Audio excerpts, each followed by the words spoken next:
इस पाठ के कवि हैं कबीरदास जी।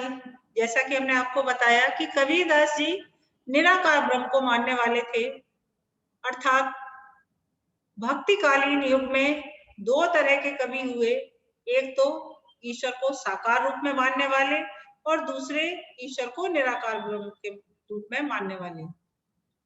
साकार ब्रह्म के रूप में मानने वालों में सूरदास जी, तुलसीदास जी थे और निराकार ब्रह्म के रूप में ईश्वर को मानने वालों में कबीरदास जी, रहीमदास जी, ये निराकार ब्रह्म के उपासक थे, जिनके आपने छोटी क्लासों में दोहे पढ़े भी होंगे।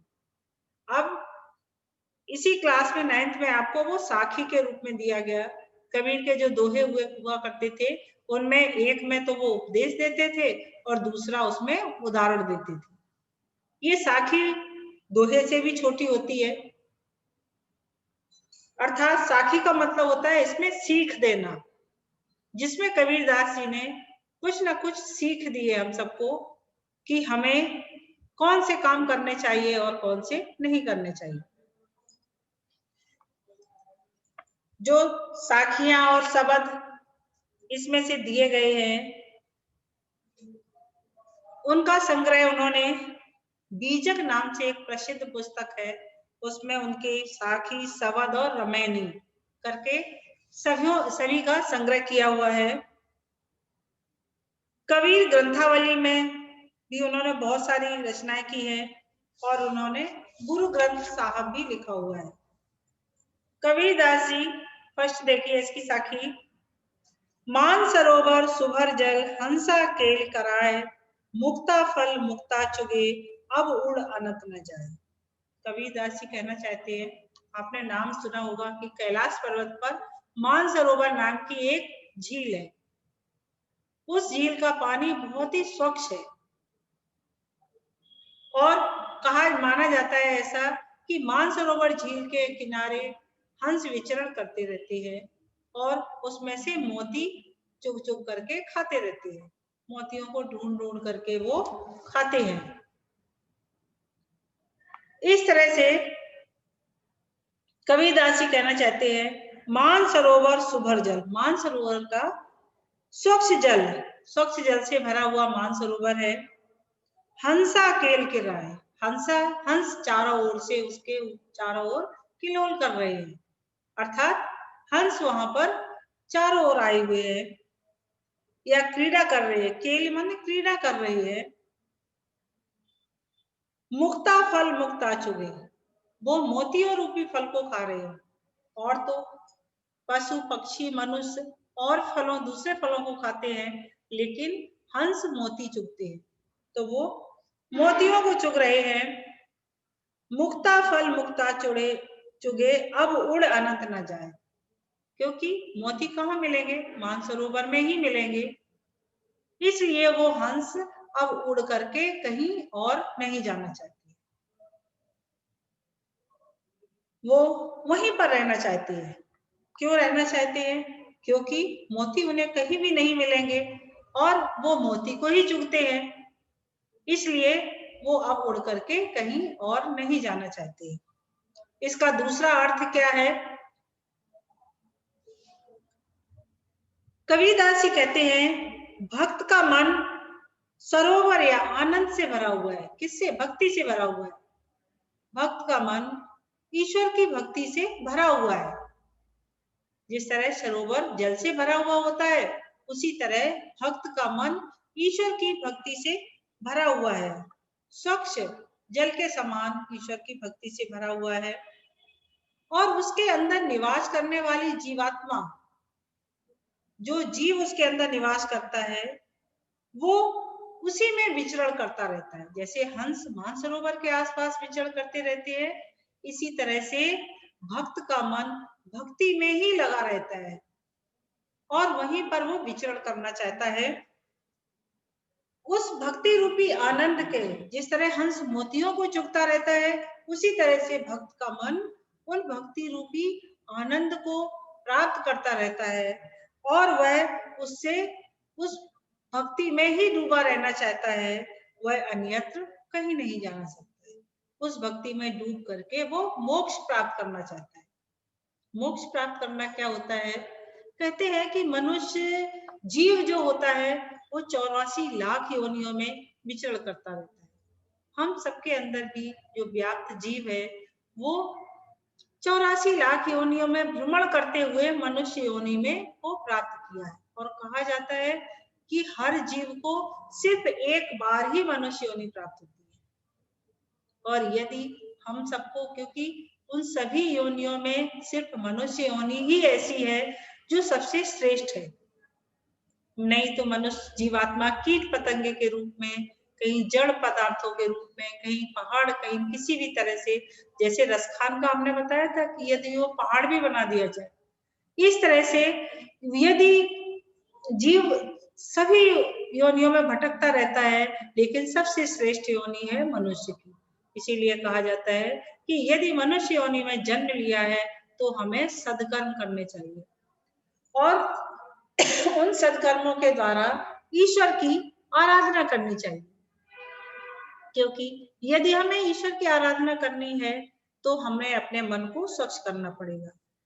तो अब वो मन जो ईश्वर की आराधना में लिप्त हो चुका है, अब वो कहीं और नहीं जाना चाहता है, क्योंकि मनुष्य का मन बहुत ही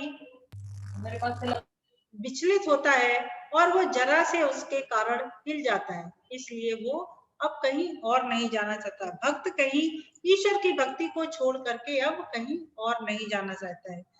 कबीरदास जी, जो जैसा कि हमने आपको बताया कि निराकार ब्रह्म को मानने वाले थे, वो साकार ब्रह्म को नहीं मानते थे, लेकिन ईश्वर मानते थे। उनका कहने का मतलब था कि एक तो जीवात्मा है और दूसरा परमात्मा है।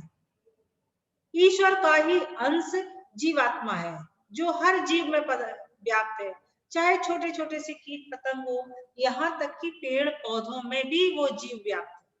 आप देखते कि कोई भी पेड़ पौधे हरे भरे हमें दिखाई देते हैं, कब तक? जब तक कि ईश्वर का अंश उनके अंदर है। और कभी कभी आप देखते हैं वही पेड़ जो हमें हरे भरे दिखाई देते हैं और फिर वो सूखे खड़े हुए दिखाई क्यों देने लग जाते हैं, अर्थात उनके अंदर का जीव समाप्त हो जाता है। और इसी तरह से मनुष्य को भी आपने देखा, मनुष्य का शरीर जब तक कि उसके अंदर जीवात्मा व्याप्त है तब तक तो वो चल रहा, फिर रहा, बोल रहा, हर कार्य कर रहा है। लेकिन जब वही जीवात्मा उसके अंदर से निकल जाती है तो शरीर तो हमारा वैसे ही दिखाई देता है, लेकिन व्यक्ति मरा हुआ कहा जाता है। तो ऐसा क्या था उसके अंदर से जो चला गया? देखने में तो शरीर वैसा ही लग रहा है। कौन था उसके अंदर? जीवात्मा था। जीवात्मा जब उसके शरीर से निकल गई तो वो शरीर मर गया। इस तरह से कवि कहना चाहता है, वो कबीरदास जी कहते हैं कि वही जीव है जो विचरण कर रहा है, वो अब भगवान की भक्ति को छोड़ करके और कहीं नहीं जाना चाहता है। इसका फर्स्ट क्वेश्चन देखिए, मानसरोवर किसका प्रतीक बताया गया है? मानसरोवर का सामान्य अर्थ है हिमालय में कैलाश पर्वत के समीप स्थित एक पवित्र सरोवर है।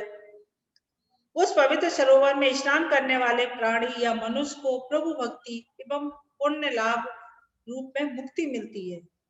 मानसरोवर पवित्र मन को बताया गया है।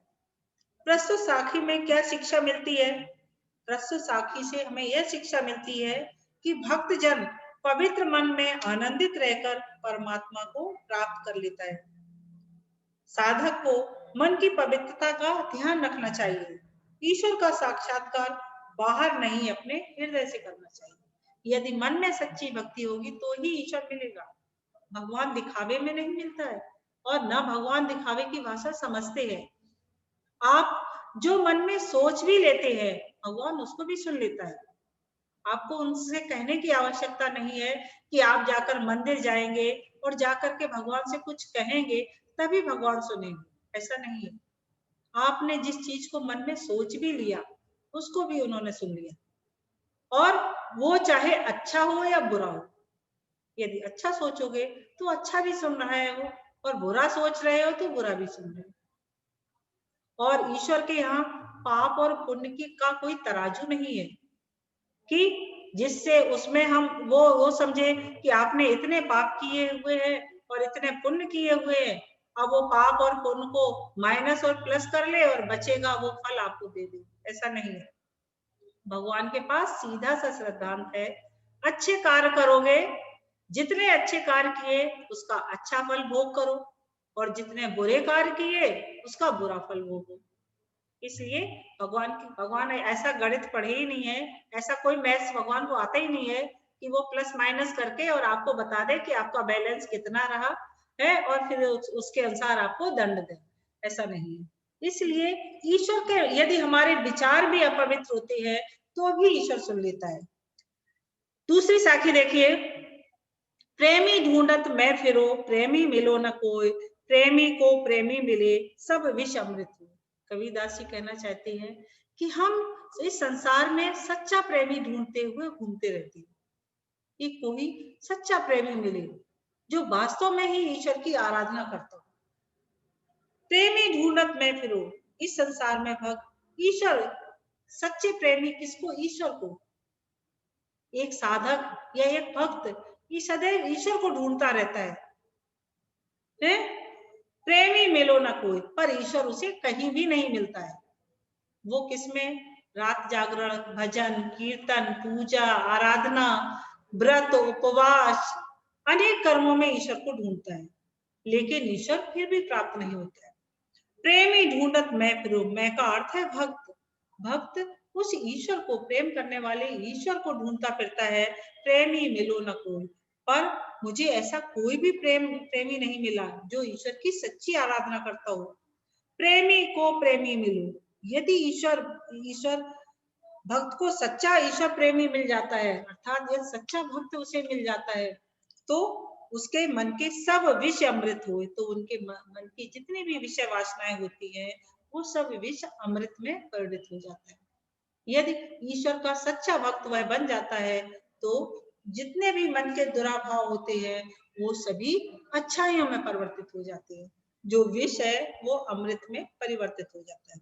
ये बार वापस देख लो, प्रेमी ढूंढत मैं फिरो, प्रेमी मिलो न कोई, प्रेमी को प्रेमी मिले, सब विष अमृत हो। प्रेमी अर्थात मैं का अर्थ भक्त। भक्त ईश्वर को सारी जगह ढूंढता रहता है और पर उसे ईश्वर की प्राप्ति कहीं नहीं होती है। प्रेमी को प्रेमी मिलो, सच्चे भक्त को ईश्वर की प्राप्ति यदि हो जाती है, यदि वह सच्चे मन से ईश्वर को याद करता है तो उसे ईश्वर की प्राप्ति हो जाती है, और यदि उसे ईश्वर की प्राप्ति हो जाती है तो मन की जितनी भी मलिनता होती है, जितनी भी बुराइयां होती है, वो सभी मिट जाती हैं, अर्थात जितना भी विष होता है वो सब अमृत में परिवर्तित हो जाता है, सारी बुराइयां अच्छाइयों में परिवर्तित हो जाती है। इसीलिए हमें अपने मन से और किसी भी तरह से अपने मन के अंदर भी बुराइयां, क्योंकि हमारे विचार हमारे मन से बनते, वो मन हमारा हमारे विचारों से बनता है। यदि हम अच्छा सोचेंगे तो हमारा मन भी अच्छा ही बनेगा, और यदि हमारे विचार बुरे होंगे तो बुरा बनेगा। व्यक्ति का निर्माण उसके विचारों से ही होता है। यदि व्यक्ति अच्छे विचार मन में लाता है तो वो निश्चय ही अच्छा व्यक्ति बनेगा, और यदि बुरे विचार मन में लाता है तो वह कितना भी कोशिश कर ले लेकिन वो बुरा ही बनेगा। इसलिए हम सबको ये प्रयास करना चाहिए, ये हमेशा सदैव ये ध्यान रखना चाहिए कि हमें अपने मन की बुराइयों को दूर करना है, यहाँ तक कि हमें इस तरह के विचार भी मन में नहीं लाना है। आगे पढ़ाऊं मैं।